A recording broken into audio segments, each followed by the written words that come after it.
আমাদেরকে ফেলে গিয়ে ফেলতেছো। हमारे यहाँ ऐसा ही होता है।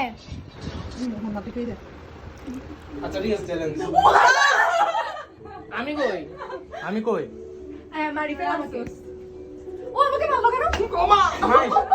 বেশ কয়েকদিন ব্রেকে থাকার পর ঠিক আমার ভ্যাকেশন ডেজ স্টার্ট হয় এখান থেকে। ইউনিভার্সিটির ফ্রেন্ডদের সাথে হ্যাং আউট, দেন ঈদুল আজহাতে দিনকাল কেমন গেল সবকিছু নিয়ে থাকবে আজকে আমার ব্লগটি। হ্যালো এভরিওয়ান, আসসালামু আলাইকুম। আশা করি সবার এখনো আমার কথা মনে আছে। Hope you all are good.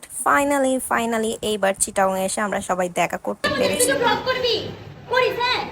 বাইরে কম বেটা কত আমার 80 দাঁড়া চেক করব নিচে যা। আচ্ছা ঠিক আছে চ্যালেঞ্জ আমি কই আমি কই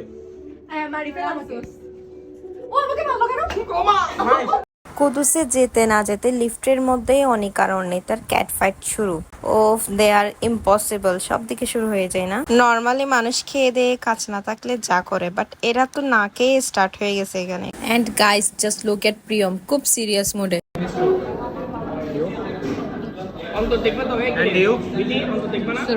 এইখানে হচ্ছে আমরা সব ক্ষুধার্ত ব্যক্তিরা খাচ্ছিলাম, খুবই ক্ষুধা পাইছিল। And here another one Booker.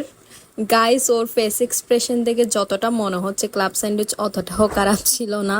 ঠিকই বলে, খাবার পেলে নাকি মানুষ সবকিছু ভুলে যায়। ঠিক ওরাও খাবার পেয়ে আমাকে ভুলে গেছে। ঠিক এইভাবেই ঈদ ভ্যাকেশনের ডে 1 শেষ হয়। দেন এটা হচ্ছে চাঁদ রাতের দিন।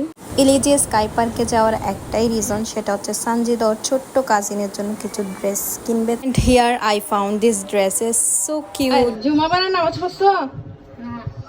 কখন যাবা? আমরা নিচে এখন দেখছি ঘর বাগালে জামা হাঁটছে নিতে। তাহলে কি নামাজ ক্যান্সেল না?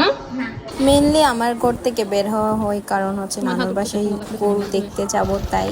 কারণ এইবার হচ্ছে আমাদের গরু ছিল নানুর বাসায়। ততক্ষণে দেখি রুটি বানানোর কাজ অনেকটা প্রায় শেষই হয়ে গেছিল। তো আমিও শেষের দিকে গিয়ে যা টুকটাক পারলাম হেল্প করলাম।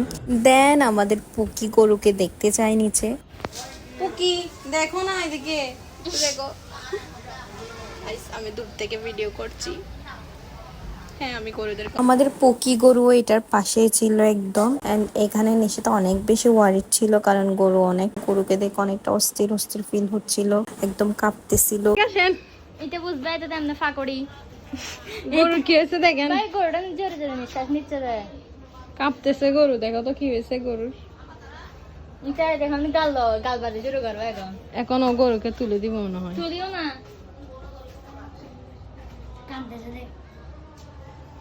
বুঝতে পারলাম আসলে হাই টেম্পারেচারের কারণে হয়তো ওর খারাপ লাগতেছিল। দেন হচ্ছে নিশিত ওর মাথায় তেল দিয়ে দিচ্ছিল। তারপর হচ্ছে পাশে এসে একটু করে মেহেদি পরলাম। ঈদুল আজহাতে খুব একটা তেমন একটা মেহেদি পরা হয় না, এবার পরলাম। তারপর ফাইনালি এটা ঈদের দিন চলে আসলো অ্যান্ড সবাইকে ঈদের অনেক শুভেচ্ছা। সকাল সকাল গোসল করে রেডি হয়ে নানুর বাসায় চলে যাই। আমি যেতে যেতে মাংস কাটার কাজ অলরেডি স্টার্ট হয়ে গেছে। অ্যান্ড ভাবতে অবাক লাগে গাইস, গতকালকেও মনে হয় আমরা গরুকে খুব আদর করতেছিলাম আর আজকে জবাই করে খেয়ে ফেলতেছি। নিশিতা সে হাই, ঈদ মুবারক। যাই হোক, আমি আর নিশিতা এখন হচ্ছে মাংস কাটার কাজে যাচ্ছি। যেমনই হোক, ঈদুল আজহাতে একটু টুকটাক মাংস না কাটলে ঈদ ইনকমপ্লিট লাগে, ঈদের মতো মনেই হয় না।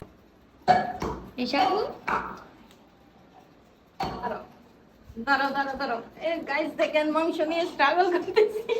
তুই তোহার মতো কেন করতেছ?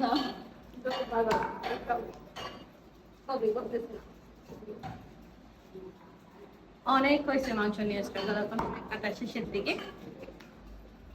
সে শুরু থেকেই অনেক কষ্ট করে যাচ্ছে মাংস নিয়ে। Our Eid also incomplete without আম্মুর হাতের বিরিয়ানি। সব সময় থাকে এটা। আমাদেরকে ফেলে গিয়ে ফেলতেছো। हमारे यहाँ ऐसा ही होता है। বলো তো কে রান্না করছে? আমার ফুপি।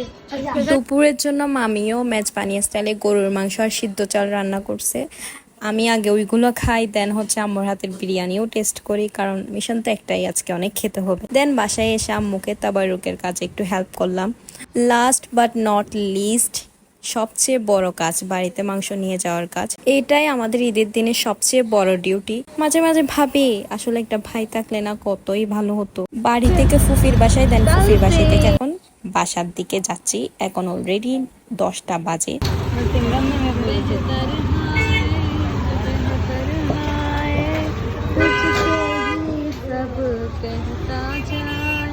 খারাপ গলা দিয়ে একটু করে গান করা ট্রাই করলাম। সারা দিনের ক্লান্তি শেষে সব কাজ শেষ করে এখন রিক্সা রাইডে এনজয় করে 2 বোন বাসার দিকে যাচ্ছি অ্যান্ড ফিলিংটা অনেক ভালো, আসলে বলার বাইরে। আজকের ব্লগ এতটুকুই, আশা করি নেক্সট ব্লগ অনেক ভালো কিছু থাকবে। টিল দেন ভালো থাকবেন।